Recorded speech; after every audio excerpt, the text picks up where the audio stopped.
भागवत महापुराण की जय। कृष्ण कन्हैया लाल की जय। राधा रानी की जय। भगवान श्री कृष्ण के सभी भक्तों को राधे राधे। जय श्री कृष्ण। आज मैं आपको सुनाऊंगी भागवत महापुराण में अष्टम स्कंद में 16वां अध्याय ऋषि कश्यप द्वारा अदिति को पयोव्रत का उपदेश।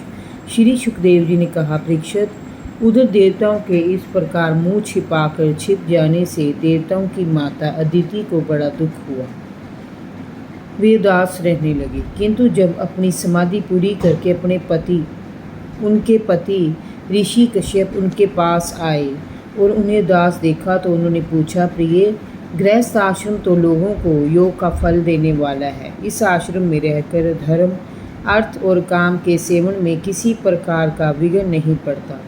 गृहस्थ व्यक्ति के कर्मकांड भी उचित रीति से होते हैं, परंतु मैं देख रहा हूँ कि तुम उदास हो। तुम्हारी उदासी का क्या कारण है? क्या तुमसे अतिथि सम्मान में कोई त्रुटि हुई है? क्या मेरे यहाँ ना रहने के कारण तुम उदास हो? ब्राह्मण और अग्नि गृहस्थ जीवन के आधार हैं। क्या तुमसे उनका कोई अहित हुआ है? क्या तुम्हारी संतान पर कोई आपत्ति आ पड़ी है? क्या बात है, मुझे बताओ। अदिति ने कहा, स्वामी, ब्राह्मण, गो, धर्म और आपकी ये दासी सभी कुशल हैं। ये गृहस्थ आश्रम अर्थ, धर्म और काम की साधना में परम सहायक हैं। आपके निरंतर स्मरण से और कल्याण कामना से अग्नि, अतिथि, सेवक, भिक्षुक और किसी भी याचक का तिरस्कार मेरे द्वारा नहीं हुआ है। आपके रहते मेरे मन की ऐसी कौन सी कामना है जो पूरी नहीं होती? हे आर्यपुत्र, समस्त प्रजा आपकी ही संतान है। आप अपनी संतानों के प्रति वे देव हो या दैत्य सभी पर समान भाव से स्नेह रखते हैं। समय परमात्मा भी अपने भक्तों की सभी अभिलाषाएं पूर्ण करते हैं। आप मेरे स्वामी हैं और मैं आपकी दासी हूँ। आप सदैव मेरी भलाई के विषय में ही सोचते हैं, परंतु मेरा ये कर्तव्य है कि मैं आपको बता दूं कि शत्रुओं ने हमारा सब कुछ छीन लिया है। यहाँ तक कि रहने का स्थान भी अब हमारी संतान के पास नहीं है। वे मुंह छिपाकर दैत्यों के भय से कहीं जा छिपे हैं। इसी कारण आज मैं दुखी और उदास हूँ। आपसे बढ़कर ऐसा कौन है जो हमारी भलाई करे? इसीलिए स्वामी, आप सोच विचार कर अपने संकल्प से हमारे कल्याण के लिए कोई ऐसा उपाय करो जिससे मेरा पुत्रों को उनकी खोई हुई संपत्ति और राज्य फिर से प्राप्त हो जाए। परीक्षित, इस प्रकार अदिति के द्वारा सारा समाचार लेने पर ऋषि कश्यप को बड़ी हैरानी हुई। उन्होंने अदिति से सभी प्राणियों के हृदय में निवास करने वाले परमात्मा की आराधना करने के लिए कहा। उन्होंने अदिति को सांत्वना दी, वे दीन दयाल हैं, वे अवश्य ही तुम्हारी मनोकामना पूर्ण करेंगे। अदिति ने पूछा, भगवान, मैं जगदीश्वर भगवान की आराधना किस प्रकार करूं जिससे श्री हरि प्रसन्न होकर मेरे पुत्रों का दुख दूर करें? कश्यप जी ने कहा, देवी, ब्रह्मा जी ने भगवान को प्रसन्न करने वाला जो व्रत मुझे बताया था उसे मैं तुम्हें बताता हूँ। उसे पयोव्रत कहते हैं। पयोव्रत कैसे करें? फागुन मास के शुक्ल पक्ष में 12 दिन तक केवल दूध पीकर भगवान की पूजा करनी चाहिए।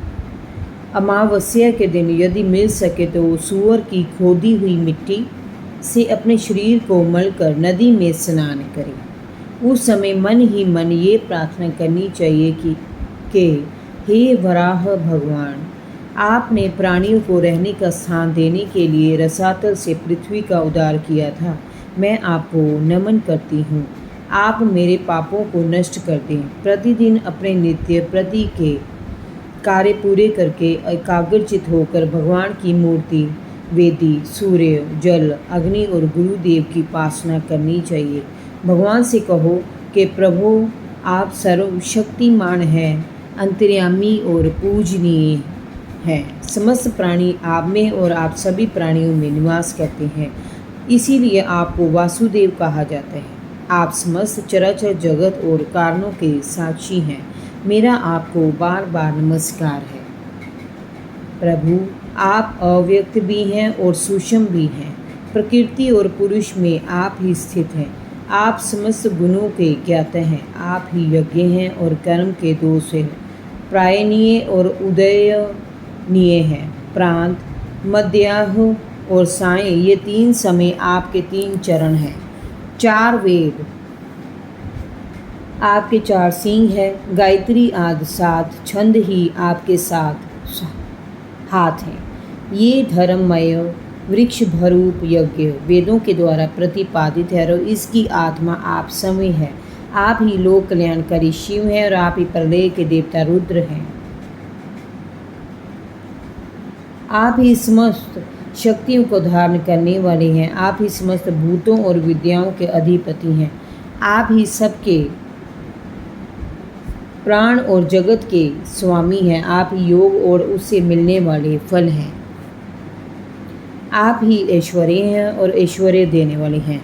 हे हिरण्य गर्भ, आप ही आदि देव हैं और आप और सबके साक्षी हैं। आप ही नर नारायण ऋषि के रूप में प्रकट होने वाले भगवान हैं। आपका शरीर मरकत मणि के समान सांवला है। सौंदर्य और संपत्ति की देवी लक्ष्मी आपकी सेविका है। हे पीतांबरधारी केशव, आपको मेरा बार बार नमस्कार है।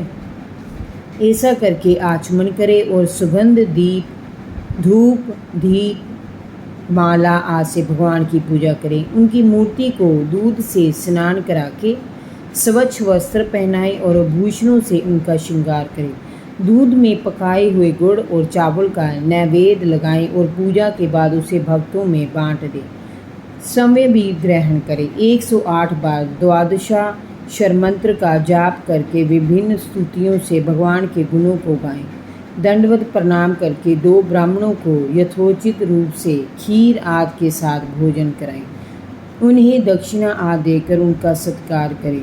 उसके बाद इष्ट मित्रों के साथ समय भी भोजन करें। उस दिन पूर्ण ब्रह्मचर्य का पालन करें। जब तक व्रत पूरा ना हो पवित्र रूप से भगवान को दूध से स्नान करा के उनकी पूजा करें। ये व्रत पयोव्रती कहलाता है। इसमें प्रतिदिन हवन, पूजा और ब्राह्मण को भोजन कराना चाहिए। ये व्रत 12 दिन तक किया जाता है। इस व्रत के मध्य में ब्रह्मचर्य का पालन, पृथ्वी पर शयन, तीनों समय स्नान, सत्य का पालन, पापियों और पाप कर्मों से दूरी, सभी प्रकार के भोगों का त्याग, अहिंसा का पालन और भगवान की आराधना नियमित रूप से करनी चाहिए। फागुन शुक्ल प्रतिपदा से त्रयोदशी तक इसे करना चाहिए। त्रयोदशी के दिन विधि जानने वाले ब्राह्मणों के द्वारा शास्त्रोक्त विधि से भगवान विष्णु को पंचामृत स्नान कराना चाहिए। उस दिन धन का संकोच छोड़कर भगवान की यथाशक्ति पूजा करनी चाहिए। दूध की खीर बनाकर भगवान को अर्पित करनी चाहिए। ब्राह्मणों को यथाशक्ति दान दक्षिणा देकर उन्हें संतुष्ट करना चाहिए। जो दीन जन ऐसे अवसरों पर आ जाएं, उन्हें भी अनादि देकर संतुष्ट करना चाहिए। सभी को खिला पिलाकर सबसे बाद में समय भोजन करें। प्रिय, ये भगवान की श्रेष्ठ आराधना है।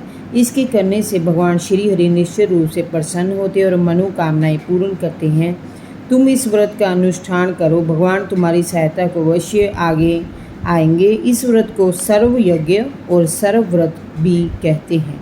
ये समस्त तपस्याओं का सार और मुख्य दान है। जय जय श्री राधे।